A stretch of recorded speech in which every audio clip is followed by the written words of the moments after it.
जय हिंद दोस्तों, आप लोगों के बीच में एक मैथ की सीरीज लेके आया हूँ मैं। तो आप लोग विश्वास रखना कि आप लोगों को कंप्लीट मैथ की सीरीज कराई जाएगी और रेगुलर आपको क्लास मिलेंगे और रेगुलर आपको इसकी पीडीएफ भी मिलेंगे। तो आओ स्टार्ट करते हैं। सबसे पहले ये सीखते हैं कि मैथ को पढ़ेंगे कैसे। तो सबसे पहले हम कराएंगे आपको नंबर सिस्टम। आपको पता है कि जब आप मैथ पढ़ोगे तो सबसे ज़्यादा जानकारी नंबरों के बारे में होनी चाहिए। तो सबसे पहले हम नंबर सिस्टम पढ़ेंगे, उसके बाद में जो एक दूसरे से चैप्टर से लिंक है चैप्टर उसको कनेक्ट करते जाएंगे और आगे मैथ की तरफ बढ़ते जाएंगे। तो सबसे पहले हम सीखेंगे नंबर सिस्टम क्या है। तो नंबर सिस्टम सीखने से पहले हम लोगों को ये पता होना चाहिए कि नंबर क्या होते हैं और डिजिट क्या होती है। तो नंबरों के बारे में जानकारी करेंगे। सबसे पहले सीखेंगे डिजिट। डिजिट क्या है और नंबर क्या होते हैं, इन दोनों चीज़ों में बेसिक जानकारी है, ये हमें पता होनी चाहिए। तो डिजिट होती है, सिंगल नंबर होते हैं, उसको हम डिजिट कहते हैं। जो हमारी 0 से स्टार्ट होती है और 1 2 3 डॉट डॉट डॉट ये हमारी खत्म होगी 9 पर। अगर हमारी सिंगल डिजिट होगी ना तो इनको हम कहेंगे डिजिट। अब इन्हीं डिजिटों से मिलाकर हमारे बनते हैं नंबर। जैसे मैंने लिखा 11 या 12 लिखा तो 12 क्या है, 1 और 2 के मिला के बना, 1 और 2 को मिला के क्या बना, ये बना 12। तो इन दोनों को कंबाइन करेंगे, दोनों नंबरों को डिजिटों को कंबाइन करेंगे तो ये बनेंगे नंबर। तो सबसे पहले हमें ये पता चला कि डिजिट क्या होती है और नंबर क्या होते हैं, बेसिक डिफरेंस है। इसके बारे में हम आगे सीखेंगे कि नंबर सिस्टम कितने प्रकार के होते हैं। तो इनके बारे में सीख रहे हैं। नंबर सिस्टम को हम 2 भागों में बांटेंगे। एक तो होते हैं तुम्हारे इमेजिनरी नंबर, जिसको हम कहते हैं काल्पनिक संख्याएं, काल्पनिक संख्या। एक होते हैं रियल नंबर, जिसको कहते हैं वास्तविक संख्या। अब सबसे पहले ये तुम्हारे माइंड में ये आना चाहिए कि वास्तविक संख्या कौन सी होती है और काल्पनिक संख्या कौन सी होती हैं। तो वास्तविक संख्या वे संख्या होती हैं जिनको हम एक नंबर लाइन पर ड्रॉ कर सकें। ये 0 से स्टार्ट होगी, ये होगा इन्फिनिटी प्लस का, ये होगा माइनस का। इस नंबर पर, इस नंबर लाइन पर किसी भी नंबर को हम ड्रॉ कर देंगे, वो हमारी होंगी काल्पनिक वास्तविक संख्याएं। तो फिर काल्पनिक संख्याएं कौन सी होंगी, सुनो। सबसे पहले काल्पनिक संख्या सीखने से पहले हमें एक चीज सीखनी है, आयोटा क्या होता है। तो हमने -1 की वैल्यू होती है आयोटा। जो भी अंडर रूट में माइनस में कोई भी संख्या लिखी होगी, हालांकि ऐसी कोई संख्या होती नहीं, जब कोई संख्या नहीं होती तो इसी को मानते हैं काल्पनिक संख्याएं। अगर ऐसी कोई संख्या नहीं होती तो फिर ये -1 भी तो लिख सकते हैं हम इसको। तो सबसे पहले हम लिखेंगे -1 अंडर रूट में और इसका मान होता है आयोटा। अब हम कैसे लिखेंगे, जैसे हमने कोई संख्या लिखी -5। हमेशा याद रखना जो काल्पनिक संख्या होगी वो अंडर रूट में होगी और माइनस में होगी। तो इसको हम अंडर रूट से बाहर कैसे निकालेंगे, सुनो। अगर हमको अंडर रूट से बाहर निकालना है इसको, तो जैसे एक अंडर संख्या लिखो माइनस के अंडर रूट 25। तो कुछ नहीं करना, पहले 25 को बाहर निकालो। 25 को बाहर निकालेंगे तो क्या निकल के आएगा, 5 निकल के आएगा। अब -1 को लिखेंगे हम आयोटा। आयोटा को डिनोट करेंगे आई से। तो क्या लिखेंगे, या तो तुम लिखो आयोटा या फिर लिखो 5i। ये होती हैं तुम्हारी काल्पनिक संख्याएं। तो रियल नंबर क्या होते हैं, वास्तविक संख्या कौन सी होती है। वास्तविक संख्या वे संख्या होती हैं जिनको हम एक नंबर लाइन पर ड्रॉ कर सकें। अब इनको भी कई भागों में बांटेंगे। जैसे अभी सबसे पहले क्या पढ़ा है, नंबर सिस्टम पढ़ा है। नंबर सिस्टम को हमने 2 भागों में बांटा, एक होता है हमारा रियल नंबर, एक होता है इमेजिनरी नंबर, यानी वास्तविक संख्याएं, काल्पनिक संख्याएं। तो काल्पनिक संख्या में क्या सीखा, काल्पनिक संख्या में हमने सीखा कि अंडर रूट में -1 की वैल्यू होती है आयोटा, जिसको हम आई से डिनोट करते हैं। तो सबसे पहले ये हमने अंडर रूट में लिखा है तुम्हारा 25 और किस में लिखा है माइनस में। तो 25 को बाहर निकालेंगे तो क्या निकल के आएगा 5, और -1 को बाहर निकालेंगे तो सबसे पहले बता चुके हैं कि -1 की वैल्यू अंडर रूट में आयोटा होती है, जिसको हम आई से डिनोट करते हैं। तो 5 आयोटा, या लिख सकते हैं इसको 5i। आप लोगों को ये चीज़ काल्पनिक संख्या वाली क्लियर हुई होगी। काल्पनिक संख्याएं जितनी होंगी वो अंडर रूट में होंगी और माइनस में होंगी। ये चीज़ याद रखना। अब सीखेंगे, अब इनके बारे में हमें कॉम्पिटिटिव एग्जाम की तरफ से कुछ नहीं पढ़ना। जितना भी पढ़ेंगे हम पढ़ेंगे वास्तविक संख्या के बारे में, कि एग्जाम में क्वेश्चन यहीं से बनेंगे। लेकिन ये चीज़ तुम्हें पता होनी चाहिए कि काल्पनिक संख्याएं कौन सी होती हैं, इमेजिनरी नंबर कौन से होते हैं। अब सीखेंगे हम वास्तविक संख्याएं। तो वास्तविक संख्या क्या होती है? देखो, सबसे पहले इनमें सीखना हमें इंटीजर क्या होते हैं। इंटीजर को कहते हैं हिंदी में पूर्णांक। तो पूर्णांक क्या है? जो माइनस में भी संख्या हो, जीरो भी हो और प्लस में भी संख्या हो। अब जिसको डिनोट करेंगे, ये प्लस में तो प्लस के 1, प्लस के 2, प्लस के 3, डॉट डॉट कहाँ तक जाएंगे? अनंत तक। ऐसे इसमें डिनोट करेंगे -1, -2, -3, कहाँ तक आएंगे? माइनस के अनंत तक। तो जो भी ये पूर्णांक होते हैं, अब ये चीज़ तुम्हें याद होना चाहिए कि पता होना चाहिए इंटीजर क्या होते हैं। तो जो संख्याएं जीरो भी काउंट होगी उसमें, और प्लस की भी संख्या होंगी और माइनस की भी संख्या होंगी। अगर इन तीनों संख्याओं को मिला दें, कौन कौन सी? प्लस वाली संख्या, माइनस वाली संख्या और जीरो, इन तीनों संख्याओं को मिला दें तो इनको कहते हैं हम इंटीजर। इनको क्या कहते हैं? इंटीजर। अब रियल नंबर यानी वास्तविक संख्या को कई भागों में बांटा गया है। कई लोगों ने कई तरीके से इसको बांटा है। तो हम आओ सीख रहे हैं एक एक करके कि हमारे लिए कौन सी महत्वपूर्ण है और किस तरह से हमें वास्तविक संख्याओं को पढ़ना है।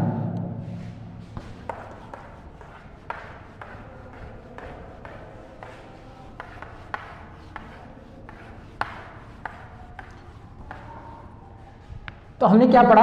हमने नंबर सिस्टम स्टार्ट किया। नंबर सिस्टम को दो भागों में बांटा। दो भागों में, एक तो हमारा रियल नंबर था, एक इमेजिनरी नंबर था। दो भागों में बांटा। अब एक नंबर और होता है, सम्मिश्र संख्याएं क्या होते हैं, यानी कॉम्प्लेक्स नंबर क्या होते हैं। इंग्लिश में बोलेंगे कॉम्प्लेक्स नंबर, हिंदी में बोलेंगे सम्मिश्र संख्याएं। सम्मिश्र संख्याएं। अब सम्मिश्र संख्याओं का क्या मैटर है? देखो सुनो, जो हमारे इमेजिनरी नंबर भी आना चाहिए, रियल नंबर भी आना चाहिए और इमेजिनरी नंबर भी आना चाहिए। ऐसी संख्या जिसमें हमारी वास्तविक संख्या भी आए और हमारी काल्पनिक संख्या भी आए, उनको कहते हैं हम सम्मिश्र संख्याएं। अब तो कैसे लिखेंगे इसको?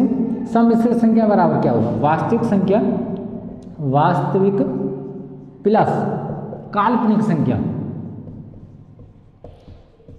काल्पनिक संख्या। अब वास्तविक संख्या कौन सी होती है? देखो, वास्तविक संख्या कोई भी मान लो, तुम ए मान लो, बी मान लो, सी मान लो, 4 मान लो, 5 मान लो, कुछ भी मान लो, जो एक नंबर लाइन पर हम ड्रॉ कर सकें, वो हमारी सारी संख्याएं वास्तविक संख्या होती हैं। तो फिर काल्पनिक संख्या कौन सी होती है? काल्पनिक संख्या वो होती हैं जिनमें अयोटा लगा होता है। क्या लगा होता है? अयोटा। तो सबसे पहले हमने माना कि हमारी जो रियल नंबर होगा ना, वो ए होगा। क्या है? ए प्लस जो हमारा कॉम्प्लेक्स नंबर है, इमेजिनरी नंबर है, सॉरी इमेजिनरी नंबर है, वो हमने माना बी है। तो बी हो गया। लेकिन आपको जब पढ़ाया है कॉम्प्लेक्स नंबर, हम पढ़ा रहे हैं, तो कॉम्प्लेक्स नंबर बराबर होता है वास्तविक संख्या प्लस काल्पनिक संख्या। तो वास्तविक संख्या हमने मानी ए, काल्पनिक संख्या मानी बी। लेकिन काल्पनिक संख्या तब तक नहीं मान सकते जब तक हम इसमें अयोटा न लगा दें। अब सही होगा। अब कौन सी संख्या हो गई? ये काल्पनिक संख्या हो गई। ये कौन सी हो गई? वास्तविक संख्या हो गई। अगर इन दोनों संख्याओं को हम एक साथ लिखें, दोनों संख्याओं को यानी वास्तविक संख्या, काल्पनिक संख्याओं को, दोनों को एक साथ लिखें, तो इसी को कहते हैं हम सम्मिश्र संख्याएं। इसी को क्या बोलेंगे? सम्मिश्र संख्या। तो आपको समझ में आया होगा रियल नंबर क्या होते, इमेजिनरी नंबर क्या होते, कॉम्प्लेक्स नंबर क्या होते। तीनों नंबर समझ में आए। अब आगे बढ़ेंगे। सबसे पहले अब हमें काल्पनिक संख्याओं के बारे में कुछ नहीं पढ़ना। जितना भी पढ़ना है हमें पढ़ना है रियल नंबर के बारे में, यानी वास्तविक संख्या के बारे में। तो आओ सीखेंगे वास्तविक संख्या क्या होती है, इनको कितने भागों में बांटा जा सकता है।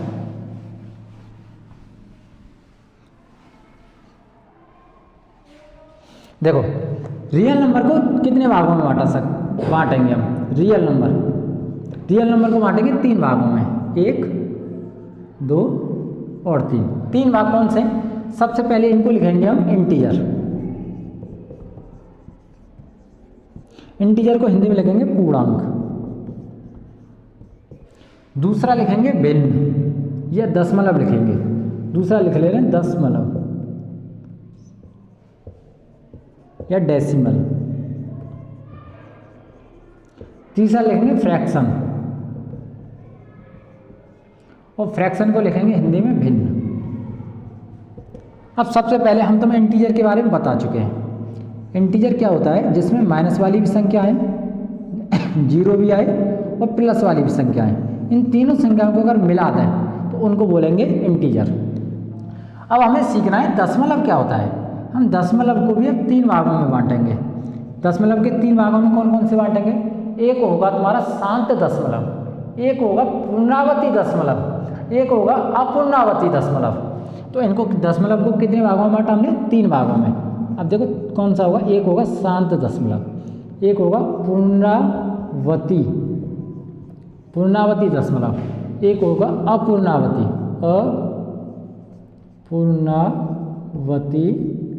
दशमलव। तो सबसे पहले ये कहेंगे शांत दशमलव क्या होता है। देखो कोशिश करना सीखने की, बिल्कुल बेसिक से स्टार्ट कर रहे हैं तुम्हारा। अगर ये चीज़ तुम्हें नहीं पता है कि इंटीजर क्या होते हैं, दशमलव कितने प्रकार के होते हैं, भिन्न कितने प्रकार के होती है, कॉम्प्लेक्स नंबर क्या होता है, रियल नंबर क्या होता है, इमेजिनरी नंबर क्या होता है, अगर ये जानकारी नहीं है मैथ के अंदर तुम्हें, तो फिर आगे पढ़ने से फ़ायदा क्या है तुम्हारा मैथ का। तो सबसे पहले इन छोटी छोटी चीज़ों को सीखो और यहाँ से तुम्हारी एक नींव रखी जाएगी और धीरे धीरे धीरे धीरे साथ जोड़े रहना। आपको मतलब ये तो नहीं करा मैं तो आप लोगों को बहुत होशियार कर दूंगा, लेकिन कोशिश करूंगा को आपको अच्छे से अच्छा समझा सकूं। तो सबसे पहले सीखेंगे हम दशमलव 3 प्रकार के होते हैं। एक शांत दशमलव होता है, एक पूर्णावती होता है, एक अपूर्णावती दशमलव होता है। तो सबसे पहले सीखेंगे हम शांत दशमलव क्या होता है। देखो इसको मैं मिटा दे रहा हूँ। पूर्णांक हम पढ़ चुके हैं, जो हमारे नेगेटिव के होते हैं, जीरो होते और पॉजिटिव होते हैं, इनको कहते हैं पूर्णांक। और दशमलव 3 प्रकार के होते हैं। सबसे पहले हम दशमलव पढ़ेंगे, दशमलव के बाद में फिर हम भिन्न पढ़ेंगे। तो सबसे पहले आओ दशमलव के बारे में पढ़ते हैं। तो देखो शांत दशमलव क्या होता है। जैसे कोई भी भिन्न हो, जैसे हमने 5 में 2 से डिवाइड किया, तो ये क्या होगा? 1 संख्या बाद, 2 संख्या बाद, 3 संख्या बाद, 4 संख्या बाद, 5 संख्या बाद दशमलव खत्म हो जाएगा। जैसे विशाल समझो, जैसे हमने 5 में भाग लगाया 2 का, तो 2 का भाग लगाएंगे 5 में, तो ये आएगा 2.5। तो क्या हुआ? 1 संख्या बाद ये खत्म हो गया, तो इसको कहेंगे हम शांत दशमलव। दूसरा सीखो, जैसे हमने भाग लगाया 15 का 4 से, तो ये हुआ 4 × 12, 4 × 7 = 28 और 4 × 5 = 20। तो कितनी संख्या बाद खत्म हो गया? 2 संख्या बाद खत्म हो गया दशमलव, तो इसको कहेंगे हम शांत दशमलव। हमने 20 का भाग लगाया 8 से, तो कितना आएगा? देखो 8 दूनी 16, बचे 4, 8 × 5 = 40। तो कितनी संख्या बाद खत्म हो गया? 1 संख्या। ऐसे अगर दशमलव आएंगे तो इनको कहेंगे हम शांत दशमलव। समझ में आ रहा है विशाल तुम्हारे? ठीक। अब सीखेंगे पूर्णावती दशमलव क्या होता है। देखो इसको कहते हैं रिपीटेशन डेसिमल। जो दशमलव बार बार एक संख्या है, तो क्या होगा? जैसे हमने भाग लगाया 10 का 3 में, अब तुम खुद सोचो 3 का भाग अपनी कॉपी पर लगाओ तो कितनी बार जाएगा? 3 बार। तो कितना हुआ? ये 9 हुआ, 1 बचा, पॉइंट बढ़ाओ, 0 बढ़ाओ, तो फिर 9 बचेगा, फिर 1 0, फिर 3। तुम इसको कितना भी भाग करते जाओ, कितना भी भाग करते जाओ, लेकिन ये संख्या कभी भी खत्म नहीं होगी। तो इसको हम लिखेंगे 3.3333 अनंत तक। तो एक क्या है? पूर्णावती। तो पूर्णावती एक ही संख्या की पूर्णावती हो रही है, बार बार एक ही संख्या की क्या हो रही है? रिपीटेशन हो रहा है। तो ऐसी संख्या को जब कोई संख्या का रिपीटेशन होता हो, अब देखो इसको यहाँ पे समझो, अगर कोई संख्या का रिपीटेशन हो रहा है, बार बार हो रहा है, बार हो रहा है, तो हम उस पर बार चढ़ा देते हैं। क्या चढ़ा देते हैं? बार चढ़ा देते हैं। एक सवाल फिर समझो। देखो हमने क्या पढ़ा? हमने पढ़ा था हमारी संख्या 3 प्रकार की होती है। एक होता है हमारा इंटीजर, एक होता है दशमलव यानी डेसिमल, एक होता है फ्रैक्शन। विशाल समझ में तो आ रहा है ना तुम्हारे? बस समझो अच्छे से। तो क्या होगा? ये हम पढ़ चुके हैं। ये हमारी नेगेटिव होती, जीरो होती, पॉजिटिव होती। दशमलव हमारा शांत दशमलव होता है, जो अभी अच्छी तरह से समझाया तुम्हें। एक होता है पूर्णावती, जो एक ही बार पॉइंट के बाद में एक संख्या बार बार आई, तो उसको कहते हैं पूर्णावती दशमलव। तो एक होता है, ऐसा नहीं है कि एक संख्या आई जैसे अब 3 3 3 3 आ रही है, ऐसा भी नहीं है। कोई भी रिपीटेशन हो, कोई भी संख्या का रिपीटेशन हो, चाहे वो एक संख्या हो सकती है, चाहे वो 2 संख्या हो सकती हैं, चाहे वो 3 संख्या हो सकती हैं। अब पढ़ेंगे अपूर्णावती दशमलव। अपूर्णावती दशमलव क्या होता है? जो कोई संख्या कभी भी रिपीट ही ना हो उसी को कहते हैं हम अपूर्णावती दशमलव। अब ऐसी संख्या कौन सी होती हैं? ऐसी संख्या वह संख्या होती हैं जो अंडर रूट में होती हैं और अंडर रूट को हम उसमें से बाहर नहीं निकाल सकते। अब समझो, अंडर रूट में तो तुम 5 भी कहोगे तो बिल्कुल सही बात है। जब 5 की तुम वैल्यू निकालोगे ना तो 5 की वैल्यू कभी भी रिपीट नहीं होगी। तो क्या हो गया? देखो अपूर्णावती में क्या आ गया? अंडर रूट 5 आ गया, अंडर रूट 2 आ गया। अब तुम कहोगे अंडर रूट 9, नहीं, हम अंडर रूट 9 को बाहर निकाल सकते हैं। जब बाहर निकालेंगे ना तो ये आएगा 3। क्या आएगा? अब जब ये 3 आएगा ना तो ये जाएगा तुम्हारा इंटीजर में। किस में जाएगा? इंटीजर में। तो ये 9 अनुवर्ती दशमलव में नहीं आएगा। तो फिर आएंगे कौन कौन से? ऐसे संख्या आएंगी जो अंडर रूट में हों लेकिन उनको हम बाहर न निकाल सकें। तो ऐसी संख्या हमारी कौन सी होंगी? अनुपर्णावती दशमलव की होंगी। तो जिसमें अंडर रूट 5 हो गया, अंडर रूट 2 हो गया, अंडर रूट 7 हो गया, अंडर रूट 6 हो गया, अंडर रूट 11 हो गया। ऐसी संख्याएं जिनको हम इनमें से नहीं निकाल सकते। अब रियल नंबर को हमने कितने भागों में बांटा था? हमने बांटा है इंटीजर, डेसिमल और फ्रैक्शन। इंटीजर पढ़ चुके, डेसिमल हमें लग रहा है कि तुम्हारी समझ में आया होगा। अब पढ़ेंगे फ्रैक्शन। अब यहीं पर सीखो, फ्रैक्शन भी हमारे 3 प्रकार के होते हैं। विशाल फ्रैक्शन कौन कौन सी होती हैं तुम्हें पढ़ाया, चलो बताओ तुम। फ्रैक्शन में हमारी कितनी प्रकार की होती हैं? 3 प्रकार की। एक होती है उचित भिन्न यानी प्रॉपर फ्रैक्शन, एक होती है अनुचित भिन्न और एक होती है सम्मिश्र भिन्न।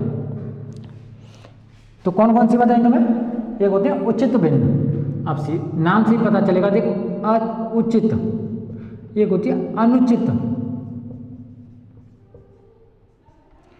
कौन कौन सी भिन्न हो गई? एक तो उचित भिन्न हो गई, एक अनुचित भिन्न हो गई और एक कौन सी हो गई? सम्मिश्र भिन्न। सम्मिश्र भिन्न। अब देखो भिन्नों के आधार पर, रियल नंबर को भिन्नों के आधार पर हमने 3 भागों में बांटा। अब 3 भाग कौन कौन से हो गए? देखो उचित भिन्न कौन सी होंगे? बताओ उचित भिन्न कौन सी होंगे? मिसाल तुम बताओ उचित भिन्न कौन सी होंगे? यानी घर से पढ़ के नहीं आते तुम। देखो सबसे पहले उचित भिन्न, अनुचित भिन्न और सम्मिश्र भिन्न सीखने से पहले हमें सीखना होगा अंश क्या होता है, हर क्या होता है, डिनोमिनेटर क्या होता है। देखो हमने कोई भी संख्या लिखी, जैसे हमने लिखी 3/5, जो हमारे ऊपर का अंक होगा इसी को कहते हैं हम अंश। इसी को क्या कहते हैं? और जो हमारे नीचे का होगा ना इसी को कहते हैं हम हर। तो आप लोगों के समझ में ये आया होगा कि अंश क्या होता है और हर क्या होता है। समझ में आया क्या नहीं आया? अब जब भिन्न पढ़ रहे हैं तो हमें यहाँ पर 1-2 चीज़ और पढ़नी है कि हम जीरो कब, अगर हम किसी भी संख्या में 0 से डिवाइड करें तो कौन सी संख्या आएगी। अगर किसी भी संख्या में हम अनंत से डिवाइड करें तो कौन सी संख्या आएगी। 0 से डिवाइड करने पर 0 में कौन सी संख्या आएगी। ये 3 चीज़ सीखनी होंगी। तो सबसे पहले हम भिन्न पढ़ेंगे। अब इन्हीं को मिटाल दे रहे हैं हम ताकि इस पर ज़्यादा ट्रैफिक ना हो। ये ट्रैफिक ही है, गिचपिच हो रही इसमें। तो सबसे पहले सीखेंगे, अब सीखेंगे, हमने इंटीजर सीखा, दशमलव सीखा। अब भिन्न को कितने भागों में बांटा था विशाल? 3 भागों में।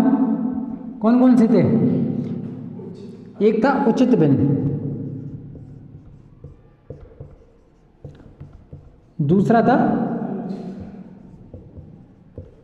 अनुचित भिन्न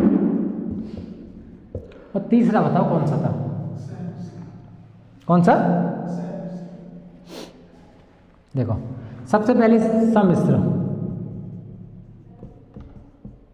देखो उचित भिन्न कौन से होते हैं?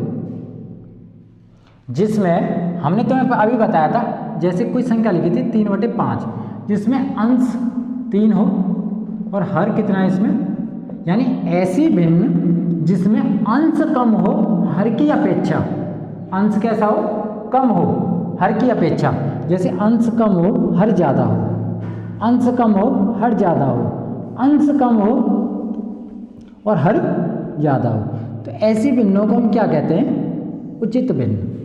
क्या कहेंगे? उचित भिन्न। इसी का उल्टा कर दो, इसी का उल्टा कर दो। जैसे इस किसी में अंश ज़्यादा हो हर कम हो, अंश ज़्यादा हो हर कम हो, अंश ज़्यादा हो हर कम हो, ऐसी भिन्नों को क्या कहते हैं? ऐसी भिन्नों को क्या कहते हैं? ऐसी भिन्नों को कहते हैं अनुचित भिन्न। अगर इन्हीं को हम सॉल्व करके लिख रहे हैं, जैसे इसको हम सॉल्व करके लिखेंगे 5/3 को सॉल्व करके क्या लिखेंगे? 1 सही 2/3। ऐसी भिन्नों को क्या कहते हैं? सम्मिश्र भिन्न। तो भिन्न के आधार पर हमने रियल नंबर को कितने भागों में बांटा? 3 भागों में। डेसिमल के आधार पर रियल नंबर को कितने भागों में बांटा? 3 भागों में। और इंटीजर के आधार पर कितने भागों में बांटा? 3 भागों में।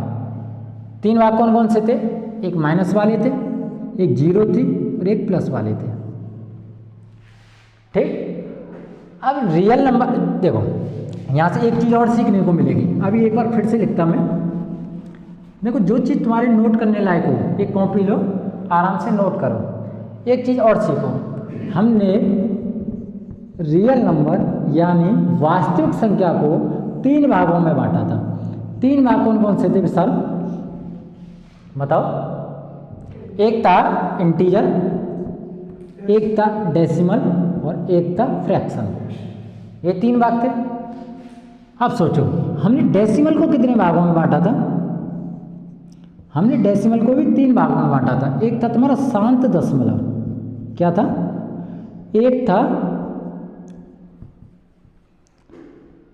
पूर्णावती,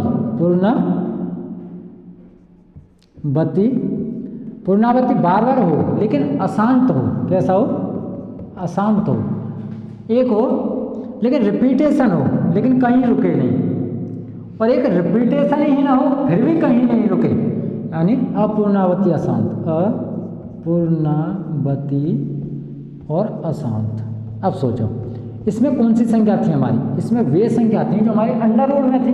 जैसे अंडर रूट 5 हुआ, अंडर रूट 2 हुआ, अंडर रूट 7 हुआ, यही तो संख्या थी। अब इसमें कौन सी संख्या थी? इसमें वे संख्या थी कि रिपीटेशन तो हो रहा है, रिपीटेशन तो हो रहा है, लेकिन आगे चल के कहीं ना कहीं हम उसको बार के फॉर्म में लिख सकते हैं। किसकी फॉर्म में लिख सकते हैं? बार की फॉर्म में लिख सकते हैं। और ये शांत दशमलव क्या था? शांत दशमलव 2, 3, 1, 2 संख्या बाद में चलकर अपने आप ही रुक जाए, उसी को कहते हैं शांत दशमलव। तो यहाँ से सीखने को हमें ये चीज़ मिलती है कि जो शांत दशमलव और पूर्णावती दशमलव होते हैं ना, इन्हीं को कहते हैं परमेय संख्याएं। कौन सी होती? परमेय संख्याएं। परमेय संख्या। अभी रियल नंबर को फिर बांटेंगे 2 भागों में, परमेय संख्याएं और अपरमेय संख्याएं। और जो होती है ना ये वाली संख्या, इन्हीं को बोलते हैं हम अपरमेय संख्याएं। क्या बोलेंगे? अपरमेय संख्याएं। अपरमेय संख्याएं। अब रियल नंबर को पढ़ेंगे 2 भागों में तोड़ के। एक तो होगी हमारी परमेय संख्याएं, एक होंगी हमारी अपरमेय संख्याएं। तो पहले नोट करते रहना तुम, मैं मिटा दे रहा। ठीक। अब देखो, अब रियल नंबर को विशाल कितने भागों में बांटेंगे? 2 भागों में बांटेंगे। देखो, अब रियल नंबर को बोलेंगे वास्तविक संख्या। रियल नंबर को कितने भागों में बांटेंगे? अब बांटेंगे 2 भागों में। कितने भागों में बांटेंगे? अब 2 भाग कौन से हो गए? Rational number and irrational number. Hindi में कहेंगे तो परमेय संख्याएं एंड अपरमेय संख्याएं। परमेय और दूसरी कहेंगे अपरमेय। अपरमेय। देखो, अगर हम इसको शॉर्ट फॉर्म में लिखना चाहें ना तो लिख सकते हैं शांत दशमलव प्लस अशांत लेकिन पूर्णावती। रिपीटेशन अलाउ हो, रिपीटेशन हो। अशांत को क्या कहेंगे? अशांत दशमलव हो, पूर्णावती वाला हो, लेकिन अशांत पूर्णावती। पूर्णावती इसको कहेंगे अशांत होना चाहिए लेकिन अपूर्णावती। अब ये हो गई किताब की भाषा। अब समझो, जिस भी संख्या को हम p/q की फॉर्म में लिख दें, किसी भी संख्या को p/q की फॉर्म में लिख दें, उसको कहते हैं परिमेय संख्या। और p/q की फॉर्म में हम न लिख पाए उसको कहते हैं अपरिमेय संख्या। अब सीखो, देखो जैसे हमने लिखा यहाँ पर 5, तो मैं इसको 5/1 लिख सकता हूँ। बताओ विशाल, मैंने इसको p/q के फॉर्म में लिखा है नहीं लिखा? तो ये कौन सी संख्या हो गई? परिमेय संख्या हो गई। मैंने लिखा 8/3, मैंने इसको p/q के फॉर्म में लिखा नहीं लिखा? ये अपरिमेय संख्या, सॉरी परिमेय संख्या हो गई। अब ये बताओ, अब मैं तुम्हारे सामने एक और लिख दे रहा हूँ। मैं लिख दे रहा 6.33333 अनंत। अब ये बताओ विशाल, ये परिमेय संख्या होगी या अपरिमेय संख्या होगी? परिमेय संख्या होगी। कैसे? देखो, कोई भी संख्या बार बार रिपीट हो, कोई भी संख्या बार बार रिपीट हो तो हम उस पर बार लगा लेते हैं। क्या लगा लेते हैं? बार लगा लेते हैं। अब बार लगाएंगे तो इस चीज़ को हम पढ़ाएंगे तुम्हें सिंप्लीफिकेशन में अच्छी तरह के। बार हटाएंगे तो क्या होगा, पॉइंट हटाएंगे तो क्या होगा। केवल तुम इतना समझो कि ये 6 का 6 रहेगा, पॉइंट हटाएंगे 0 लगाएंगे, प्लस लगाएंगे, ये 3 है तो 3 लिखेंगे, बार हटाएंगे तो 9 लिखेंगे। तो ये कितना होगा? 54, 9 गुणा 6 54 और 3 57/9। तो ये भी लिखा गया, देखो p/q की फॉर्म में लिखा गया नहीं लिखा गया? तो तुम ये कहोगे ये सारे p/q के फॉर्म में लिखेगा ही।